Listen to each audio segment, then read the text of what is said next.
You know that feeling you get when something just doesn't sit right? That quiet discomfort in your chest when she says she's going out again and you tell yourself you're just being paranoid? Here's what I need you to understand right now. Your intuition isn't your enemy. It's not insecurity talking. Sometimes it's your subconscious picking up on patterns. Your conscious mind hasn't fully processed yet, and by the end of this conversation, you're going to understand exactly what those patterns are and, more importantly, what they actually mean about your relationship.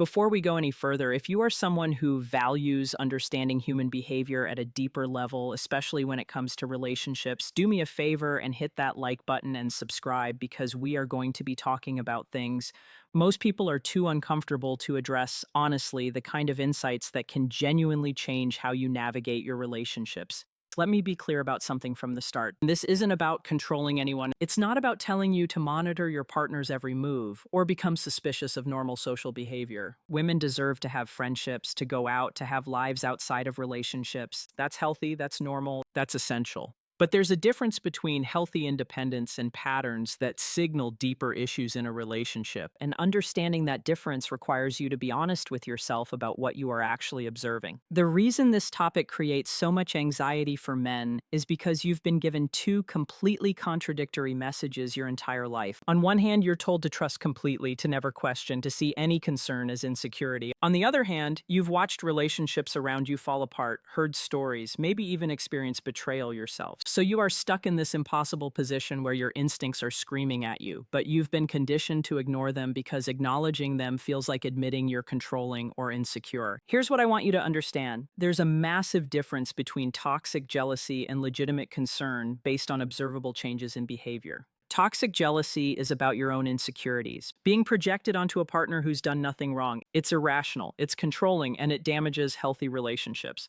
But recognizing genuine behavioral shifts, especially when they cluster together into patterns, that's not insecurity, that's awareness. And awareness is what protects you from wasting years of your life in a relationship that's already over. The challenge is that most men have never been taught how to distinguish between the two. You've never been given a framework for understanding what normal relationship dynamics look like versus what deteriorating trust actually looks like. So you end up in this constant state of second guessing yourself. Is this normal? Am I overreacting? Am I being unreasonable? And that uncertainty eats away at you far more than clarity ever could. What we are going to explore together isn't about creating paranoia. It's about giving you a clear, psychologically grounded understanding of human behavior and relationships. Because here's the truth that nobody wants to say out loud. When someone is emotionally or physically stepping outside of a relationship, their behavior changes. It has to, not because they're necessarily trying to deceive you, but because they're now managing two different emotional realities, and managing two realities creates patterns, predictable patterns.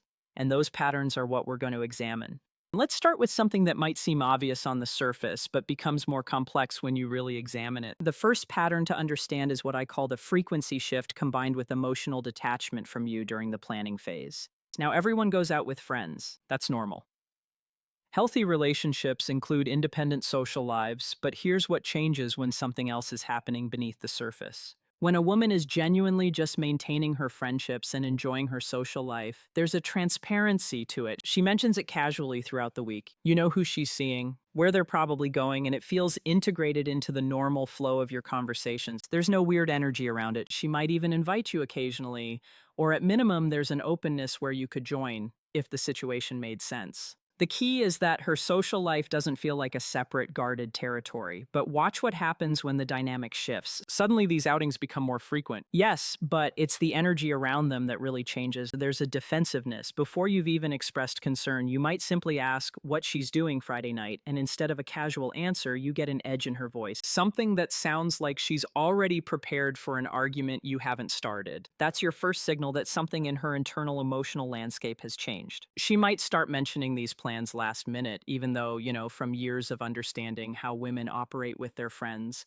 that these things get planned days in advance. Women coordinate schedules, they discuss outfits, they plan meeting times and locations. It's not spontaneous in the way she's suddenly presenting it to you. So when she's acting like everything just came together that afternoon, what she's really doing is limiting the amount of time you have to process it, ask questions, or be part of the emotional preparation for her night out. And here's the subtle part that most men miss. It's not just that she's going out more, it's that she seems emotionally lighter, more energized, more alive when she's preparing to leave than she's been with you in weeks. You're sitting there watching her get ready, and you can feel this electricity coming off of her that you haven't seen directed towards you in a long time. She's doing her makeup with more care. She's trying on multiple outfits. She's checking her phone with this little smile, and all of that energy, all of that excitement, it's flowing in a direction that doesn't include you. Now, I need you to hear this carefully. This alone doesn't mean infidelity. But it does mean something significant. It means her emotional investment is shifting. Her anticipation, her joy, her sense of aliveness is increasingly connected to spaces and people outside of your relationship. And that shift, that redirection of emotional energy, that's what creates the vulnerability for boundaries to be crossed.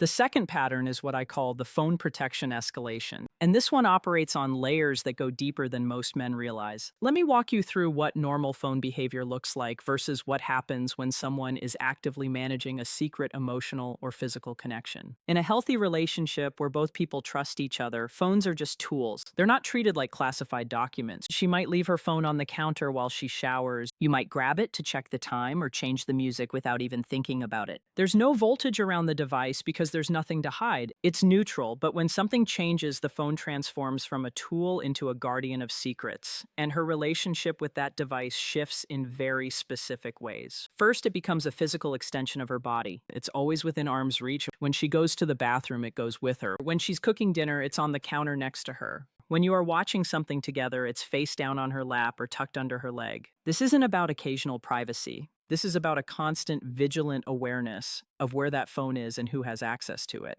And that level of protection only exists when there's something being protected. But here's where it gets more psychologically revealing. Watch what happens when you get physically close to the phone. Even accidentally, you reach for something on the table near where it's sitting, and her eyes track your hand. There's a subtle body tension. Maybe she casually moves, it makes some light comment about needing to check something, but really she's just repositioning it away from you. These aren't conscious, calculated moves. Most of the time, they're reflexive, protective behaviors that emerge when someone is managing hidden communication. Then there's the timing of her phone engagement. Notice when she's most active on it, if you see her constantly checking it throughout the evening when she's with you, barely looking up from the screen. But then when you ask who she's talking to, suddenly it's just boring group chat stuff or work emails. Your intuition is picking up on a mismatch because here's what actually happens with normal, mundane communication. You engage with it when you have a moment, respond when it's convenient, but it doesn't create this magnetic pull where you can't stay present with the person in front of you. What you are witnessing is someone who's emotionally engaged in a conversation that's giving her something she's not getting from you. That dopamine hit of new attention, that flutter of excitement from flirting, that feeling of being seen and desired by someone who doesn't know all her flaws and frustrations yet. And that pull is stronger than her motivation to be present with you in that moment. That's not about the device, that's about where her emotional energy's flowing. And then watch what happens when she goes out with her friends. Suddenly the phone that was glued to her hand all week becomes mysteriously silent. You text her something simple, maybe just asking if she's having fun, and hours pass, no response, or you get these weirdly delayed brief replies that feel obligatory. Meanwhile, you know that phone is in her hand. You know she's seeing your messages, but responding to you would require her to shift her attention away from wherever it actually is in that moment, and she doesn't want to do that. So you get breadcrumbs instead of presence. The third pattern is something I call appearance, investment redirection. And this is where you need to pay attention, not just to what's changing, but to where that change is being directed. Women naturally care about how they look. That's not the issue. The issue is when there's a sudden shift in effort that doesn't correlate with the time she's spending with you. Think about the beginning of your relationship. She put effort into how she looked when she was going to see you, right? That's normal. That's part of attraction and wanting to be desired by the person you are choosing to be with. But as relationships mature, comfort sets in. She's not doing a full face of makeup to sit on the couch with you on a Tuesday night, and that's actually healthy. It means she feels safe enough to be her authentic self around you. The problem emerges when you notice that comfort with you is increasing while effort for other contexts is suddenly escalating. She's going out with her friends and she's spending 2 hours getting ready. Hair, makeup, outfit, changes the works. She looks incredible. You tell her she looks beautiful, and maybe there's a brief smile. But there's no real warmth in receiving that compliment from you. It doesn't land the way it used to, and that's because the effort wasn't for you. You are just someone witnessing the preparation for a performance. You are not part of the validation. She's seeking the eyes she wants on her. They're somewhere else. Now, here's what makes this particularly revealing. Ask yourself, when was the last time she put that level of effort into an evening with you? When did she last spend significant time on her appearance for a date night, for an intimate moment, for quality time together? If the answer is that she doesn't, or that the disparity is massive, you are looking at a reallocation of effort that tells you exactly where her desire to be seen and wanted is focused, and it's not focused on you. Let's add another layer to this. Pay attention to the style choices she's making for these nights out. Is she dressing differently than she used to? Maybe more revealing, more attention, seeking more in line with attracting new interest, rather than just looking nice for friends. She's known for years. Women dress for their audience. When the audience is genuinely just close girlfriends in a familiar setting, the effort is there, but it's different. It's more about feeling confident in the group. But when there's a possibility of male attention, she's interested in receiving the choices. Shift lower necklines tighter, fits more skin, more effort into looking sexually attractive rather than just put together. And here's the psychological piece that's crucial. When you notice this and mention it even gently, watch her response. Does she get defensive immediately? Does she accuse you of being controlling or insecure? Does she make you feel like you are the problem for even noticing? Because here's what that defensiveness is really about. She knows on some level that her behavior doesn't align with someone who's fully invested in their relationship. And rather than being honest about that, it's easier to make you question your own perception. It's easier to paint you as the insecure, jealous partner than to examine why she's investing so much energy into attracting attention outside of the relationship. And there's also the fragrance component. If she's suddenly wearing perfume every time she goes out, especially a different one than she wears around you, or if she never wears it for you anymore, but always wears it for these nights out, that's sensory signaling. Scent is one of the most intimate and memory-forming senses. Choosing a particular fragrance for particular contexts is about creating associations. And if those associations are being built outside your relationship, that tells you something significant about her intentions. The fourth pattern is what I call strategic vagueness, and this is where communication becomes deliberately unclear in ways that give her maximum flexibility and minimum accountability. When someone is being honest about their evening details come naturally. They're not something to manage or control. But when there's something to hide, even if it's just emotional infidelity or the possibility of it, vagueness becomes a protective tool. Listen to how she describes her plans. Instead of saying she's meeting Sarah and Jennifer at that wine bar downtown at 8, you get something like just going out with the girls. No names, no location, no timeline. And if you ask for specifics, not because you're interrogating her, but because you're genuinely interested in her life, you hit resistance. She acts like you're being invasive for asking basic questions. That would be normal in any close relationship.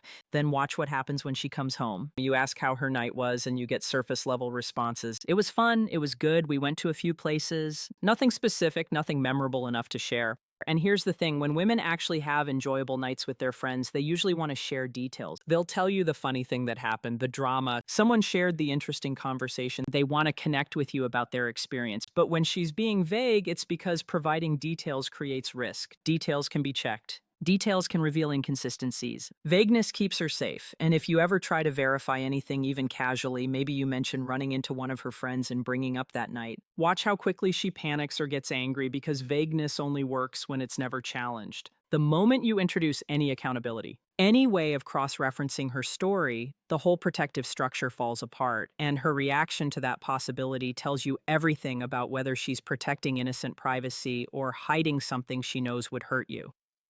The fifth pattern is emotional distance that intensifies after these nights out, and this one cuts deep because it's where you feel the loss most directly. You'd think that if she just had a fun, innocent night with friends, she'd come home in a good mood, maybe even more connected to you, more appreciative of the relationship. But instead, there's this coldness, this withdrawal, like she's somewhere else. Even when she's physically next to you, she comes home and there's no warmth, no desire to reconnect, no interest in physical intimacy. She might go straight to bed or she's on her phone again. Or she's suddenly exhausted and doesn't want to talk, and you are left feeling like a roommate rather than a partner, like someone she coexists with rather than someone. She actually wants to be close to that emotional absence. That's not about being tired from a night out. That's about guilt, or about her emotional energy being invested somewhere else. Here's the part that really reveals what's happening in the days following these nights out. Notice if she becomes more critical of you, more irritable, more likely to pick fights over small things. This isn't random. This is cognitive dissonance playing out. If she's developing feelings for someone else, or if she crossed a boundary she knows she shouldn't have, she needs to justify it to herself. And the easiest way to do that is to focus on your flaws. To build a narrative in her mind where you are not meeting her needs, where the relationship isn't working, where whatever she's doing is somehow understandable given how you failed her. So she starts noticing everything you do wrong. The way you chew, how you don't help enough, that thing you said 3 weeks ago, suddenly you can't do anything, right? And what she's really doing is constructing permission for herself to continue moving away from you emotionally. The sixth pattern is behavioral overcompensation. And this is where things get confusing because the signals seem contradictory. Sometimes when guilt sets in or when she's trying to manage her own internal conflict, she'll suddenly become overly affectionate or attentive in ways that feel performative rather than genuine. She might initiate sex out of nowhere after weeks of distance. She might be extra sweet, extra complimentary, buy you something unexpected, and your first instinct is relief. Finally, things are getting better, but here's what's actually happening. She's managing her guilt, or she's testing herself to see if she still feels something for you, or she's creating cover so that if you ever had concerns, she can point to these moments as proof that everything was fine.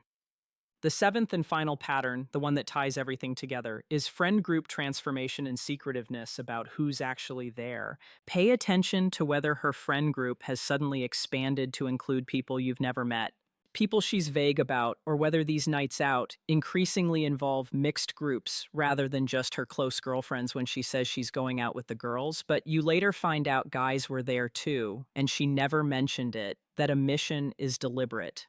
She knows that information would make you uncomfortable, and instead of being transparent, she chose to hide it. Here's what I need you to understand as we close this. These patterns, especially when they cluster together, they're not about one bad night or one moment of poor judgment. They're about a fundamental shift in where her emotional and physical energy is directed. And you cannot fix a relationship where someone has already emotionally left. What you can do is see the situation clearly. Trust what you are observing and make decisions that protect your dignity and your future. You deserve someone whose excitement, whose effort, whose loyalty is directed toward building something with you, not away from you.